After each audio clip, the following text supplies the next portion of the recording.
اور خود میں انسانیت کا احترام اور زخمیوں کی امداد کا جذبہ پیدا کر پائیں۔ اس چیپٹر کو پڑھانے کے یہ 3 مقاصد ہیں۔ ظاہر ہے کہ ابتدائی طبی امداد جو ہے یہ بہت اہم اور بہت ضروری ہے، اور اس کی تربیت لینا بھی بہت اہمیت کا حامل ہے۔ اس بات کا احساس انسان کو اس وقت ہوتا ہے جب آپ کے سامنے آپ کا کوئی اپنا، کوئی عزیز کسی مشکل کا شکار ہوتا ہے، کسی ایمرجنسی کا، کسی حادثے کا شکار ہوتا ہے، تو اس وقت آپ کو اس کی مدد کرنی پڑتی ہے۔ اس وقت آپ کو احساس ہوتا ہے کہ یہ تربیت جو ہے ابتدائی طبی امداد کی، یہ کس اہمیت کی حامل، اور فرسٹ ایڈ دے پانا کتنا اہم ہے اس مریض کے لیے یا اس زخمی کے لیے یا حادثے کا شکار انسان کے لیے۔ تو اس چیپٹر کو جب آپ پڑھیں گے تو آپ کو ابتدائی طبی امداد کا ضرورت اور اہمیت کا احساس ہوگا۔ ظاہر ہے معاشرتی شعور جو ہے وہ بھی اس چیپٹر کے ذریعے آپ کا معاشرتی شعور بیدار کرنے کی کوشش کی گئی ہے۔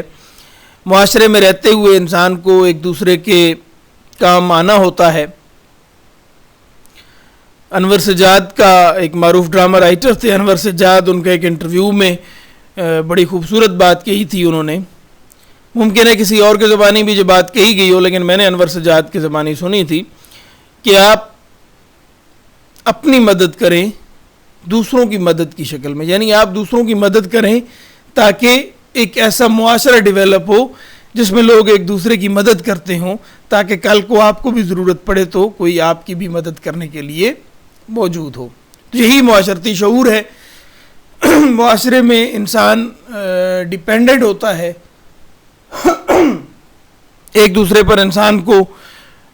انحصار کرنا پڑتا ہے۔ معاشرے کی بنیاد ہی ایک دوسرے کی مدد کرنے پر مبنی ہے۔ تیسرا جو مقصد ہے کہ انسانیت کا احترام اور زخمیوں کی امداد کا جذبہ آپ اپنے اندر پیدا کر پائیں، تو یہ جذبہ انسانیت کا احترام اور انسانیت کی خدمت کا جذبہ جو ہے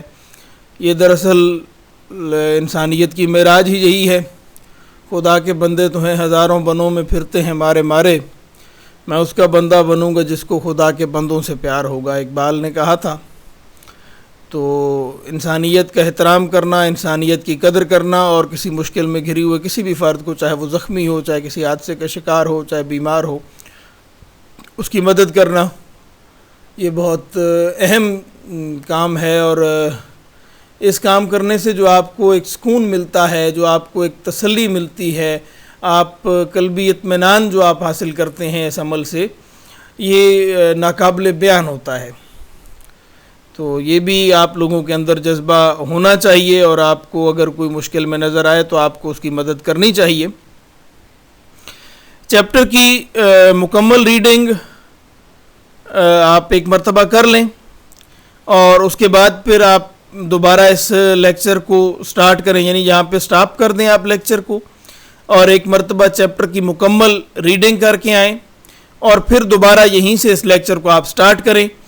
تو آپ کو زیادہ سہولت رہے گی میری گفتگو کو سمجھنے میں اور اس چیپٹر کو سمجھنے میں۔ چیپٹر کے آغاز میں ایک کہانی کے انداز میں ایک منظر بیان کیا گیا ہے کہ حامد کے گھر میں فون کی گھنٹی بجتی ہے اور حامد فون اٹھاتا ہے، تو اس کے والد ٹیلی فون پہ بتاتے ہیں اپنے بیٹے کو کہ میں آج رات گھر نہیں آؤں گا۔ حامد کے والد ڈاکٹر ہیں اور وہ بتا رہے ہیں کہ میں آج گھر نہیں آؤں گا کیونکہ شہر کی مارکیٹ میں بم دھماکہ ہو گیا ہے، اور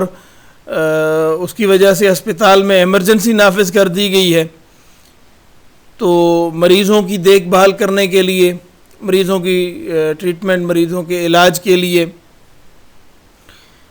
ڈاکٹرز کو ظاہر ہے کہ ہاسپٹلز میں رکنا پڑتا ہے۔ تو حامد کے ابا نے بھی یہی بات بتائی کہ وہ نہیں آ سکیں گے، وہ آج ہاسپٹل میں رکیں گے۔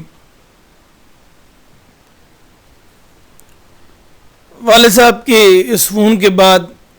حامد ایک سوچ میں مبتلا ہو جاتا ہے کہ یہ کون لوگ ہیں کہ جو بم دھماکے کرتے ہیں، جو بے گناہ شہریوں کو قتل کرتے ہیں، جان لیتے ہیں لوگوں کی۔ تو جب یہ استفسار کرتا ہے، پوچھتا ہے وہ اپنی ماں سے، تو حامد کی ماں اسے بتاتی ہے کہ بیٹا یہ وہ لوگ ہیں کہ جو ہمارے ملک کے، ہمارے وطن عزیز کے دشمن ہیں، ہماری قوم کے دشمن ہیں، اور یہ نہیں چاہتے کہ یہ ملک ترقی کرے. یہ لوگ ملک کو ترقی کی شاہراہ پہ سفر کرنے سے روکنا چاہتے ہیں. یہ اس ملک میں خوشحالی کو روکنا چاہتے ہیں. اس ملک میں لوگوں کی زندگیوں کو آسان بنانے کا جو عمل ہے، اس آسانیوں کو، لوگوں کی زندگیوں میں جو آنے والی آسانیاں ہیں ان کو روکنا چاہتے ہیں. یہ ملک و قوم کے دشمن کے ایجنڈے پر، بیرونی دشمن کے ایجنڈے پر کام کرنے والے لوگ ہیں. تو رات کو حامد سو جاتا ہے، اور جب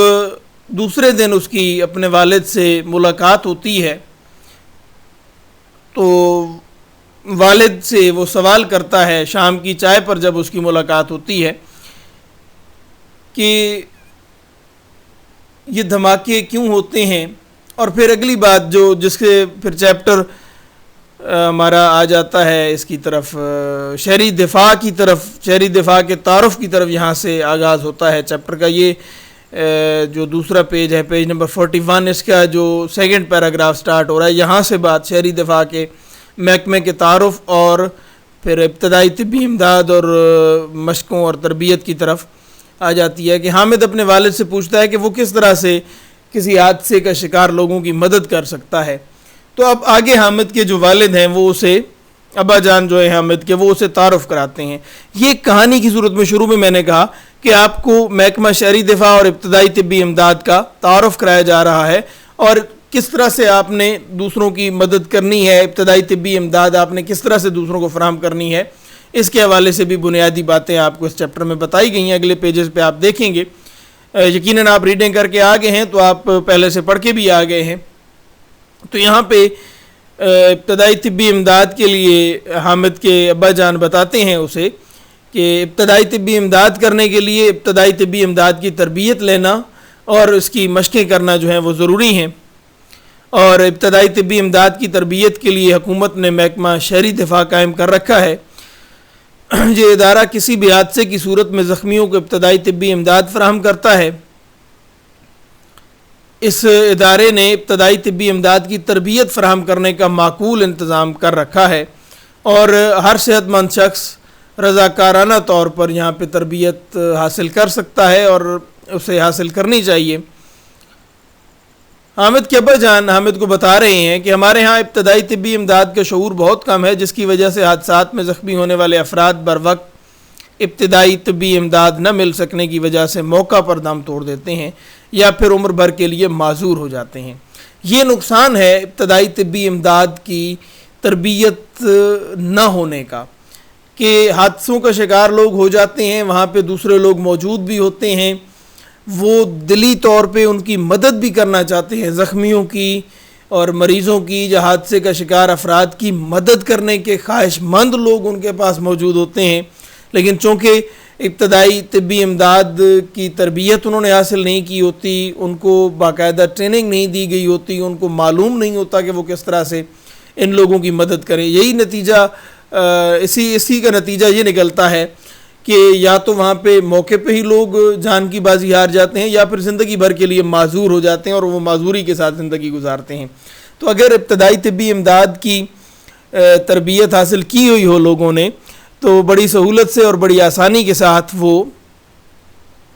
ان لوگوں کی مدد کر سکتے ہیں جو وہاں پہ موجود لوگ ہوتے ہیں. حامد پھر استفسار کرتا ہے کہ ایسے موقعوں پہ ہمیں کیا کرنا چاہیے. تو اس کے والد اسے بتاتے ہیں کہ ایسے حادثات کی روک تھام کے لیے اپنے ارد گرد نظر رکھنی چاہیے تاکہ ملک کا کوئی دشمن اس طرح کی حرکت نہ کر سکے. یعنی اگر آپ کسی کو مشکوک حالت میں دیکھتے ہیں یا آپ کسی مشکوک فرد کو دیکھتے ہیں اپنے ارد گرد اپنے گلی محلے میں، تو آپ اس پر کڑی نظر رکھیں اور آپ جو متعلقہ محکمے ہیں ان کو اطلاع دیں، یا اگر آپ چھوٹے ہیں تو آپ اپنے بڑوں کو بتائیں کہ اس کی مشکوک حرکت، کسی شخص کی بھی آپ نے اگر کوئی مشکوک حرکت دیکھی ہے، تاکہ بم دھماکے یا حادثات یا جو برے واقعات ہمارے معاشرے میں ہوتے ہیں ان سے بچا جا سکے. اور دوسری بات کہ اگر کہیں پہ حادثہ ہو جاتا ہے تو پھر وہاں پہ جمگھٹا مانی رش، ہجوم، وہاں پہ ہجوم نہیں بنانا چاہیے، وہاں پہ سارے لوگ اکٹھے نہ ہو جائیں، کیونکہ عمومی طور پہ بم دھماکوں میں ہم نے یہ دیکھا کہ پہلے ایک بم دھماکہ کیا جاتا ہے، پھر وہاں پہ لوگ جب اکٹھے ہو جاتے ہیں تو پھر دوبارہ وہاں پہ بم دھماکے ہوتے رہے. یہ ایسے واقعات ہوئے ہیں ہمارے ملک میں، اور جو دوسرے دھماکے ہوتے ہیں وہ زیادہ ہیوی قسم کے ہوتے ہیں اور انہی میں زیادہ نقصان ہوتا ہے. پھر ہنگامی حالت میں عمارتوں کو خالی کرنے کے لیے راستوں کا تعین کرنا چاہیے اور ان سے عام لوگوں کی آگاہی اشد ضروری ہے. اگر کسی بڑی بلڈنگ میں، کسی بڑی عمارت میں کوئی حادثہ پیش آ جاتا ہے تو وہاں پہ جو ایمرجنسی گیٹس ہیں وہ بنے ہوئے ہوں، ایمرجنسی راستے جو ہیں وہ بنے ہوئے ہوں، اور لوگوں کو بھی ان کے بارے میں آگاہی ہو کہ اگر کوئی حادثہ درپیش آ جاتا ہے تو انہوں نے کون سے راستے استعمال کرنے ہیں اور کس طرح سے اس عمارت سے باہر جانا ہے اور اس عمارت کو خالی کرنا ہے. آگ کو بجھانے والے آلات کا عمارتوں میں ہونا بے حد ضروری ہے. یہ اب کچھ ابتدائی باتیں بتائی جا رہی ہیں کہ جن کے ذریعے حادثات سے بچا جا سکتا ہے اور حادثات کے جو نقصانات ہوتے ہیں ان کو کم کیا جا سکتا ہے. آگ بجھانے والے آلات جو ہے وہ ضرور موجود ہوں بڑی عمارات میں، چاہے وہ رہائشی عمارات ہیں بڑی، چاہے وہ کوئی ادارہ ہے، چاہے وہ کوئی آفیسز ہیں. زخمیوں کو کھلی اور تازہ ہوا میں لانا چاہیے تاکہ انہیں سانس لینے میں دشواری نہ ہو. دھوئیں سے بے ہوش ہونے والوں کے کپڑوں کو ڈھیلا کر دینا چاہیے اور ان کے منہ پر ٹھنڈے پانی کے چھینٹے دینے چاہیے، یعنی ان کے منہ پر پانی پھینکیں چھینٹوں کی صورت میں تاکہ ان کی سانس بحال ہو اور وہ تازہ دم ہو، انہیں سانس لینے میں آسانی ہو. اگلے پیراگراف میں حامد کے ابا جو ہیں وہ بتاتے ہیں کہ حادثے میں بعض دفعہ لوگوں کی ہڈیاں ٹوٹ جاتی ہیں.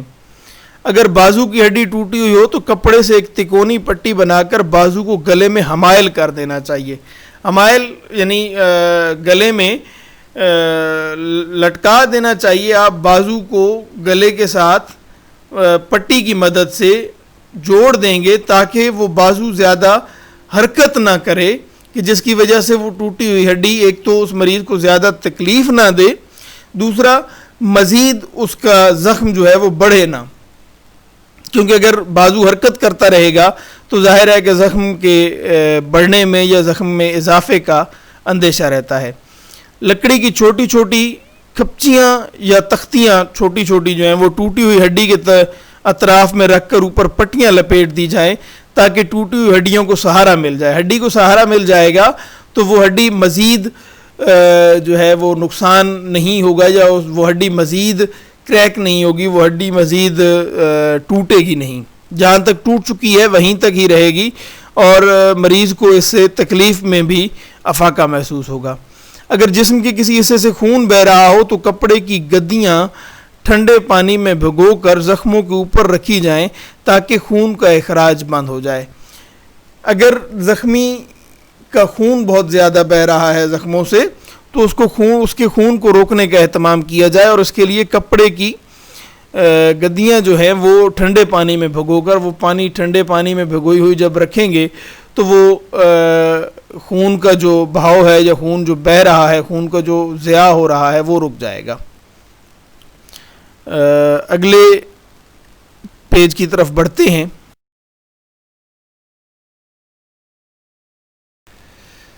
جی، اس پیراگراف میں یہ بتایا گیا ہے کہ اگر کسی کو آگ لگ جاتی ہے تو پھر اس کے لیے کیا حفاظتی اقدامات کرنے چاہیے. اگر کسی کے کپڑوں کو آگ لگ جائے تو دونوں ہاتھوں سے چہرے کو ڈھانپ لے اور زمین پر لوٹنا شروع کر دے. لوٹنا یعنی زمین پر کلا بازیاں کرے، زمین پر وہ لیٹ جائے اور زمین پر وہ لوٹے تاکہ وہ اس کے جسم جو ہے وہ زمین کے ساتھ، مٹی کے ساتھ ٹچ ہوگا تو وہ آگ بجھنے میں معاونت ہوگی، اس سے مدد ہوگی. اگر کوئی دوسرا آدمی پاس ہو تو فوراً جلنے والے کے جسم پر کمبل، رضائی، کھیس، دری یا کوئی موٹا کپڑا ڈال دیں. جب جلتی ہوئی آگ پر آپ رضائی، کمبل یا کوئی موٹی چیز ڈالیں گے تو اس سے ظاہر ہے کہ آکسیجن کی فراہمی رک جائے گی اور اس سے آگ کو بجھانے میں مدد ملے گی. آگ والے شخص کو بھاگنا نہیں چاہیے ورنہ اس سے آگ اور زیادہ بھڑک اٹھے گی. جب لوگ آگ کسی کے جسم کو اگر اللہ نہ کرے آگ لگ جاتی ہے, کپڑوں کو آگ لگ جاتی ہے اور وہ دوڑ پڑتا ہے تو اس سے آگ زیادہ بڑھتی ہے, کیونکہ وہ ہوا زیادہ اگر مخالف سمت میں آپ چل رہے ہیں یا بھاگ رہے ہیں کسی سمت میں بھی تو اس کے مخالف سمت میں ہوا کی جو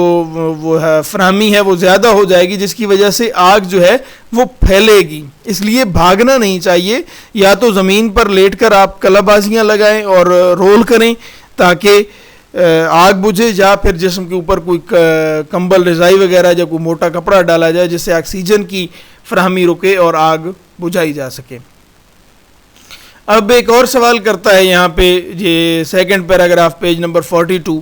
حامد سوال کرتا ہے اپنے ابا جان سے کہ اگر کوئی پانی میں ڈوب جائے تو اس کو ابتدائی طبی امداد کس طرح سے دی جائے. اگر کوئی پانی میں ڈوب رہا ہے تو اس کی مدد کیسے کی جا سکتی ہے. اگر کوئی پانی میں ڈوب جائے تو سب سے پہلے اس شخص کو الٹا لٹا کر اس کے جسم سے پانی نکالا جائے, اس کے بعد اسے سیدھا لٹا کر مصنوعی طریقے سے اس کی سانس بحال کی جائے. جب پانی جسم کے اندر بھر جاتا ہے تو اس کی وجہ سے سانس لینے میں مسئلہ ہوتا ہے, تو پہلے اسے الٹا لٹا کر اور اس کو کمر پر آپ جب زور ڈالیں گے تو ظاہر ہے کہ اس کے پیٹ پہ بوجھ پڑے گا, جس سے اس کے جسم سے منہ سے پانی باہر نکلے گا. پہلا کام یہ کرنا ہے کہ اسے الٹا لٹا کر اس کے جسم سے پانی نکالیں گے آپ, اور پھر اسے سیدھا کر کے اس کی سانس بحال کرنے میں, اگر اسے سانس لینے میں مسئلہ آ رہا ہے تو آپ مصنوعی طریقے سے وہاں پہ ظاہر ہے کہ آکسیجن سلنڈر وغیرہ یا ایسی چیزیں تو اویلیبل نہیں ہوتی ہیں, وینٹیلیٹر وغیرہ, تو آپ اپنی سانس کے ذریعے, پھونک کے ذریعے اس کے منہ میں آپ اس کی مصنوعی طریقے سے سانس بحال کریں تاکہ اس کا پھیپھڑا پراپر ورک کرنا شروع کر دے اور وہ بحالی کی طرف آ جائے, وہ جو دریا میں ڈوبنے والا شخص ہے. اچھا, پھر اور حفاظتی اقدامات کچھ مزید حادثات کی صورت میں یا ایمرجنسی کی صورت میں حامد کے ابا جان بتا رہے ہیں حامد کو کہ اگر کسی کو سانپ نے ڈس لیا ہے تو جہاں سانپ نے کاٹا ہے اس جگہ سے 4-5 انچ اوپر جس طرف سے خون آ رہا ہو رسی یا کپڑے سے کس کر باندھ دیں تاکہ خون کے بہاؤ کو روکا جا سکے یا خون کے بہاؤ میں کمی آ جائے, جس کی وجہ سے زہر جو ہے وہ جسم میں, سارے جسم میں پھیلنے سے رکے گا, یعنی سارے جسم میں زہر نہیں پھیلے گا. اس طرح سے اگر آپ کپڑے سے باندھ دیں گے, خون کے بہاؤ کو اگر آپ کم کر لیں گے تو سانپ کے ڈسنے سے جو زہر جسم میں داخل ہوا ہے وہ سارے جسم میں نہیں پھیلے گا. پھر سانپ کے زہر کو فوراً کسی بلیڈ وغیرہ سے کھرچ کر نکال دیں, یعنی جس جگہ پہ سانپ نے ڈسا ہے اس جگہ آپ کسی تیز دھار آلے سے یا بلیڈ وغیرہ سے اس جگہ کو کھرچیں تاکہ وہاں سے خون باہر نکلے. وہی خون ہوگا وہ قریب کا جہاں پہ زہر اس میں شامل ہوا ہوگا, تو اگر وہ خون باہر نکل جاتا ہے تو اس کے ساتھ ہی وہ سانپ کا جو زہر ہے وہ جسم سے خارج ہو جائے گا. متاثرہ جگہ کو صابن اور پانی سے دھوئیں اور مریض کو وقت ضائع کیے بغیر فوراً ہسپتال پہنچائیں. یہ تو بنیادی کام ہوتا ہے ہاسپٹل میں, ظاہر ہے کہ وہاں پہ پھر تربیت یافتہ عملہ اور ڈاکٹرز وغیرہ موجود ہوتے ہیں جو مریض کو بچا لیتے ہیں. اچھا جی, اب اگلے پیراگرافس میں ہم دیکھتے ہیں کہ حامد کہتا ہے کہ جی یہ کوئی اتنا مشکل کام نہیں ہے, تو اس کے والد کہتے ہیں کہ اگر ابتدائی طبی امداد کی مشقیں کی ہوئی ہوں اور فرسٹ ایڈ باکس موجود ہو تو یہ کام مشکل نہیں ہے. یہاں پہ پھر سوال پیدا ہوتا ہے کہ جی فرسٹ ایڈ باکس کیا ہے, تو پھر حامد کے والد فرسٹ ایڈ باکس کا تعارف کراتے ہیں کہ یہ ایک ایسا ڈبہ ہے جس میں مرہم پٹی کا سامان یعنی روئی کا پیکٹ, چند ضروری اقسام کی پٹیاں, ٹنکچر, آیوڈین کی بوتل, بورک ایسڈ, زخم پر لگانے والا مرہم اور ایمرجنسی میں دی جانے والی ادویات شامل ہیں. یہ وہ ضروری سامان ہے جو کسی مریض کو, کسی زخمی کو یا کسی حادثے کے شکار فرد کو ابتدائی طبی امداد دینے کے لیے ضروری ہوتا ہے, اور یہ ایک فرسٹ ایڈ باکس میں موجود ہوتا ہے. تو یہ فرسٹ ایڈ باکس حامد کے ابا کہتے ہیں کہ ہر گھر میں موجود ہونا چاہیے, کیونکہ حادثہ کسی کے ساتھ بھی کسی وقت بھی خدا نخواستہ پیش آ سکتا ہے, تو اس لیے یہ ضروری سامان جو ہے یہ اس فرسٹ ایڈ باکس میں موجود ہوتا ہے. اس لیے فرسٹ ایڈ باکس جو ہے وہ ہر گھر میں ہونا چاہیے, اور جن لوگوں نے تربیت حاصل کی ہوتی ہے ابتدائی طبی امداد کی ان کے پاس یہ فرسٹ ایڈ باکس موجود ہوتا ہے, جس کی مدد سے وہ ابتدائی طبی امداد فراہم کرتے ہیں، فرسٹ ایڈ فراہم کرتے ہیں حادثے کا شکار افراد کو یا زخمیوں کو، جس کی وجہ سے ان کی زندگیوں میں سہولت پیدا ہوتی ہے، یعنی انہیں کسی بڑے نقصان سے بچایا جا سکتا ہے۔ حامد کے پوچھنے پر کہ کیا محکمہ شہری دفاع کا کام صرف لوگوں کو ابتدائی طبی امداد دینے تک محدود ہوتا ہے، تو حامد کے والد وضاحت کرتے ہیں کہ محکمہ شہری دفاع جنگ اور امن دونوں صورتوں میں فعال رہتا ہے۔ اس کے ملازمین اور رضاکاروں کو ابتدائی طبی امداد دینے میں مہارت پیدا کرنے کے ساتھ ساتھ رسے کی مدد سے بلندی پر چڑھنے، آگ بجھانے، زخمیوں کو مشکل مقامات سے بحفاظت نکالنے اور بلند و بالا عمارتوں سے سیڑھیوں کے بغیر نیچے لانے کی تربیت بھی دی جاتی ہے۔ جنگ کے دنوں میں یہ محکمہ شہریوں کو بمباری سے محفوظ رہنے کے طریقے بتاتا ہے، جس میں زمین پر لیٹنا، رینگ کر ایک جگہ سے دوسری جگہ جانا، سیڑھیوں کے نیچے پناہ لینا اور خندقیں کھود کر خود کو دشمن سے محفوظ رکھنا جیسے طریقے خصوصیت سے قابل ذکر ہیں۔ لاسٹ پیج پہ آ جاتے ہیں جی۔ یہ محکمہ رضاکاروں کو پہرا دینے، گھروں میں بلیک آؤٹ کرنے، بلیک آؤٹ مانی بالکل لائٹس آف کر کے مکمل اندھیرا کرنا، اور ہلکے ہتھیار چلانے کی تربیت بھی دیتا ہے، جس سے لوگوں میں حوصلہ اور احساس ذمہ داری بڑھتا ہے اور وہ اپنی اور اپنے وطن کی حفاظت کے لیے کمر بستہ ہو جاتے ہیں۔ کمر بستہ ہو جاتے ہیں یعنی تیار ہو جاتے ہیں۔ حامد نے کہا ابا جان کیا میری عمر کے نوجوان بھی محکمہ شہری دفاع سے تربیت پا سکتے ہیں؟ حامد کے ابا کہتے ہیں کیوں نہیں، تمہیں اور تمہاری عمر کے نوجوانوں کو یہ تربیت حاصل کرنی چاہیے، بہتر ہوگا کہ تم اس سلسلے میں اپنے اساتذہ سے بات کرو۔ ابا جان میں کل اسکول جا کر اپنے اساتذہ سے بات کروں گا کہ وہ ابتدائی طبی امداد کی تربیت کے لیے محکمہ شہری دفاع سے بات کریں۔ میں اپنے دوستوں کے ساتھ مل کر یہ مشقیں کروں گا اور آئندہ حادثات میں زخمیوں کی مدد کروں گا۔ حامد نے پرجوش انداز میں جب یہ کہا تو حامد کے ابا جان نے اسے تھپکی دی اور شاباش حامد شاباش کہا۔ تو یہ جو لیکچر چیپٹر ہے یہاں پہ اینڈ ہو جاتا ہے۔ اس میں کوئی ایسی مشکل بات نہیں ہے کہ جسے آپ نہ سمجھ سکیں، اور کچھ جو مشکل باتیں تھیں وہ میں نے وضاحت کے ساتھ آپ کو بتا بھی دی ہیں۔ اس کے ساتھ بھی اگر آپ کو کوئی مسئلہ درپیش ہو اس میں، تو آپ کے پاس میرا نمبر بھی ہے اور دیگر بھی وسائل، اب تو ہم سوشل میڈیا کے عہد میں جی رہے ہیں، رابطہ کرنا کوئی مشکل کام نہیں ہے۔ آپ بڑی آسانی سے مجھ سے رابطہ کر سکتے ہیں اور مجھ سے کسی بھی سوال کے بارے میں بلا جھجک پوچھ سکتے ہیں۔ تو یہ جو شہری دفاع کا چیپٹر ہے، اس میں ہم نے شہری دفاع کا تعارف پڑھا، ابتدائی طبی امداد کی ضرورت و اہمیت کے بارے میں پڑھا، اور مختلف حادثات کی صورت میں مریضوں کو، زخمیوں کو یا حادثے کا شکار لوگوں کو کس طرح سے مدد فراہم کرنی ہے، اس کے بارے میں ہم نے اہم پوائنٹس پڑھے ہیں۔ اس کے ساتھ ہی یہ چیپٹر اینڈ ہوتا ہے اور بڑھتے ہیں آج کے ہوم ورک کی جانب۔ جی ہوم ورک آج کا آپ کے لیے بڑا آسان سا ہے کہ سبق کے آغاز میں دیے گئے خاص الفاظ کے معنی فرہنگ یا لغت کی مدد سے تحریر کریں۔ میں نے آپ کو بتایا تھا کہ کتاب کے آخر میں فرہنگ بھی بنائی گئی ہے۔ اس کے علاوہ میں نے آپ کو ایک لغت، آن لائن لغت کا بھی ایڈریس آپ کو بتایا تھا، اردو ڈکشنری بورڈ کی۔ اس کے علاوہ بھی آپ کے پاس اگر کوئی لغت موجود ہے تو اس کی مدد سے آپ وہ جو خاص الفاظ ہیں جو سبق کے آغاز میں دیے گئے ہیں، جو ابتدا میں دیے گئے ہیں، پیج نمبر 40 سے جب یہ چیپٹر سٹارٹ ہوتا ہے تو وہاں پہ